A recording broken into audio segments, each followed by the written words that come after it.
sou a Cíntia, da Livros e Montanhas, e hoje eu vim falar um pouquinho sobre histórias de fadas, do Tolkien. Esse livro traz 2 textos, tá? Um é um ensaio sobre histórias de fadas, tá? E o outro é um conto que chama Folha por Nigel, ou Folha por Nigel, não sei exatamente como pronuncia, tá? Mas são 2 textos. No primeiro texto, esse ensaio sobre histórias de fadas, Tolkien se propõe a responder 3 perguntas que ele acha essenciais para quem quer falar sobre histórias de fadas, né? E essas perguntas são: o que são histórias de fadas? Qual é a sua origem? E para que elas servem, certo? Então, esse ensaio ele foi baseado numa palestra que Tolkien fez sobre Andrew Lang, né? Que foi, tanto esse ensaio quanto o conto foi escrito entre 1938 e 39, né? E Andrew Lang, pelo que eu entendi, é um escritor de histórias para crianças, histórias infantis, né? Ele fez uma série de livros, se eu não me engano eram 12 livros, cada um de uma cor, eram 12 cores diferentes, era o Blue Fair Book, alguma coisa assim.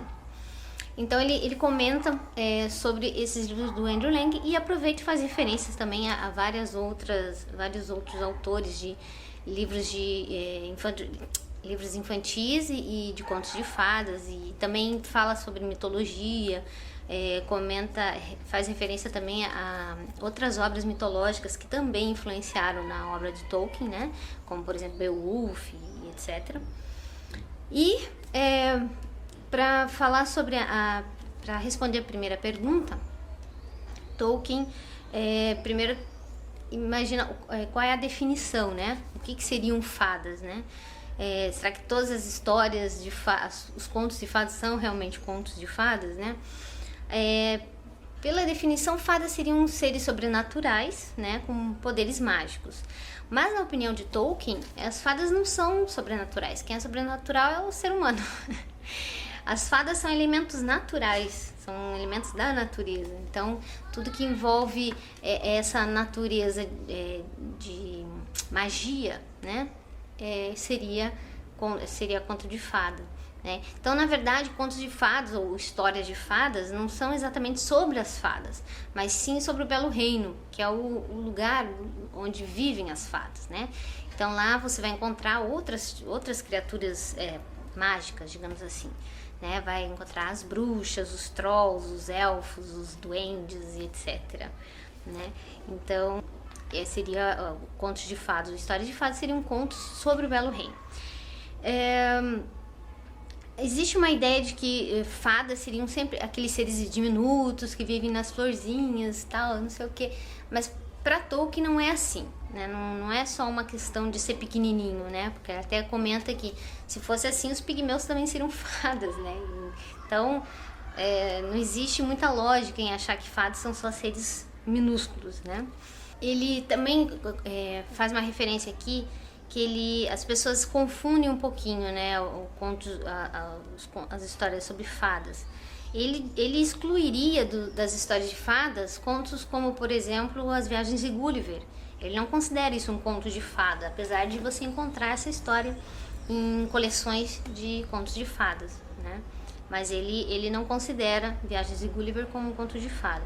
Assim como também histórias de sonhos, né? Quando você propõe que aquilo é um sonho, você deixa especificado que aquilo é um sonho, já não é um conto de fadas. Apesar de no conto de fadas também ter o elemento sonho, né? E outra também que ele exclui são as fábulas, que as pessoas confundem. Fábulas são quando os personagens principais são animais falantes, tá? Nos contos de fadas, nas histórias de fadas, também existem animais falantes, mas quando eles são os personagens principais, eles deixam de ser contos de fadas para serem fábulas de animais, né? Então ele imagina isso, né? No ensaio dele ele considera assim, né? Qual era a outra pergunta?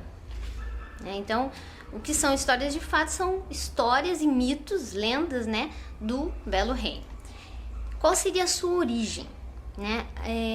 Tolkien pesquisou, ele diz que ele não tem conhecimento suficiente para dizer de onde surgiram as histórias de fadas, mas ele considera que isso vem de origens muito antigas, né? São o que a gente chamaria de conto popular, os mitos, as lendas, partiria já desde a mitologia nórdica, da mitologia grega, e quando humanizada acabou se transformando no final de contas em contos, em histórias de fadas, né? Então ele imagina isso. Na página 26 ele faz um comentário. Ele fala o seguinte: portanto, abordarei apenas de passagem a questão das origens. Sou demasiado ignorante para lidar com ela, de algum outro modo. Mas das 3 perguntas, essa é a menos importante para meus propósitos, e bastarão algumas observações.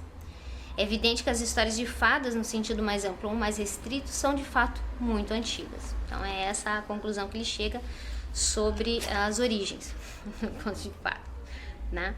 E aí vem a terceira pergunta, que é para que elas servem. Mas para explicar essa terceira pergunta, ele fala um pouquinho sobre crianças, né? Porque normalmente os contos de fadas são escritos para crianças. E ele acha isso errôneo. Ele assim, por quê que contos de fadas tem que ser só para crianças, né? Por que não para adultos? Por que adultos não podem ler contos de fadas, né? Ele acha assim um absurdo que a maneira como as pessoas tratam as crianças, como se elas fossem seres especiais, não fossem seres humanos como nós.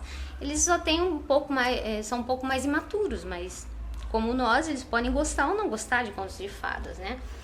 Então, Tolkien acredita que contos de fadas não são só para crianças, são para adultos também, tá?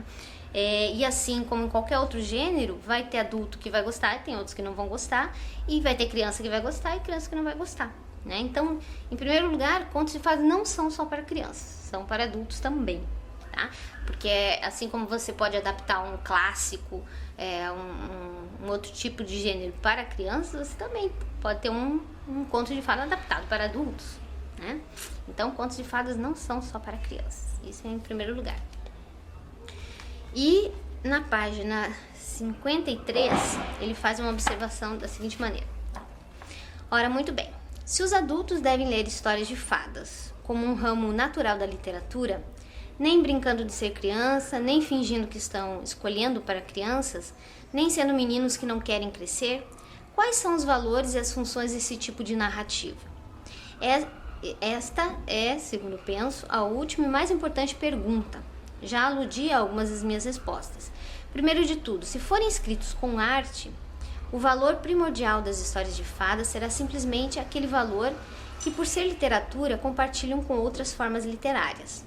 Mas as histórias de fadas também oferecem um grau ou modo peculiar estas coisas: fantasia, recuperação, escape e consolo. Todas elas coisas de que as crianças, em regra, precisam menos do que os mais velhos. Hoje a maioria delas é muito comumente considerada nociva para todos. Daí ele vai abordar cada uma dessas opções que ele deu aqui, né? A fantasia, recuperação, escape e consolo. Então é um ensaio bem interessante para você entender um pouquinho mais de qual é a ideia que Tolkien tinha das histórias de fadas, tá? E no finalzinho do livro a gente tem um conto, que é o Folha por Nigel, que ele começa com algum sentido, mas ele termina de uma forma meio enevoada, meio nublosa, digamos assim, meio confusa.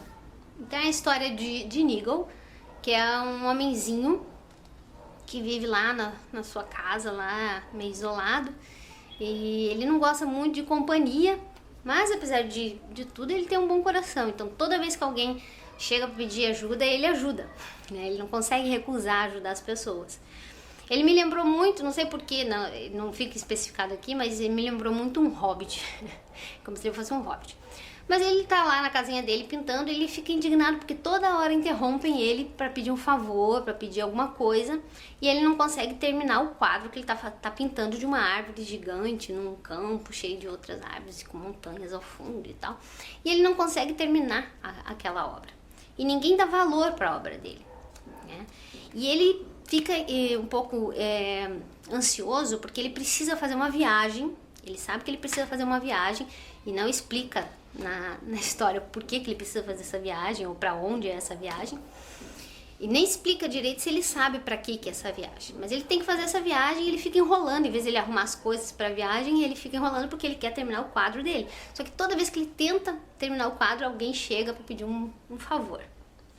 Até que um dia, né, acontecem algumas coisas lá. O vizinho dele precisa de ajuda dele porque a esposa está doente. Então ele tem que interromper o trabalho de novo.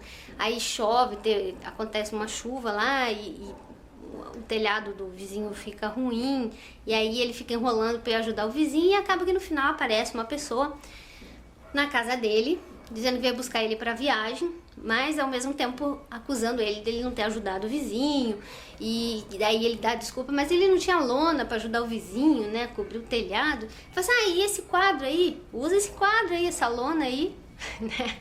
Para cobrir. Ele fica indignado que quer usar o quadro dele para cobrir o buraco do telhado do vizinho.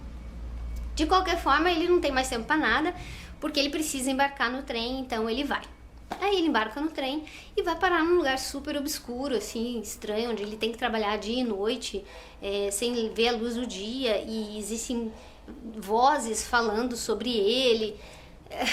É bem confuso. E até que em determinado momento decidem que ele está pronto para voltar, que ele pode sair daquele lugar.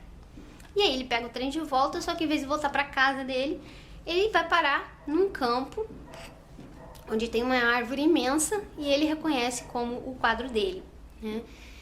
E aí acontece mais algumas outras coisas, mas o interessante desse conto, apesar de ser meio nebuloso no final, eu fiquei com várias indagações, várias interrogações. Para onde ele foi? Por que ele tinha que ir? Né? A impressão é que me deu até que essa viagem que ele sabia que tinha que fazer era a viagem que a gente faz para outro mundo, né? Ou seja, ele tinha que morrer como qualquer outra pessoa, ele sabia que um dia ele ia morrer e aí um dia ele morre. Mas a grande impressão que me dá é que o lugar que ele foi parar era um purgatório, né? Que ele tinha que pagar pelo que ele fez de ruim ou pelo que ele não fez, né? E fazer um exame de consciência sobre a vida dele e tal. E a partir do momento que acontecem as coisas lá dentro, que as vozes decidem que não, que ele tá pronto, que agora ele pode ir embora. E essa viagem de volta é como se fosse uma viagem pro paraíso, porque ao final das contas ele acaba indo com um guia lá para as montanhas. Quem lê o livro vai entender. Então é um final que dá margem a muitas interpretações.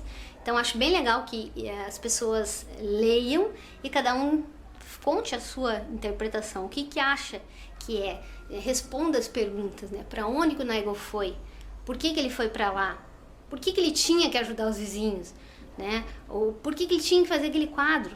Né? Então, são indagações bem interessantes. E uma última pergunta. Folha por Nigel é um conto de fadas? É uma história de fadas? E por que ela seria uma história de fadas? Então respondam aí. E fica aí a dica de um bom livro para quem quer ter uma noção, uma ideia das inspirações de Tolkien para suas obras, né? E também para indagar um pouquinho sobre esse gênero de fantasia que hoje em dia está em voga, né? Tem muita gente falando sobre fantasia e tem muita gente fazendo fantasia de qualidade. Então, fica aí a dica sobre histórias de fadas e Folha por Nigel de Tolkien.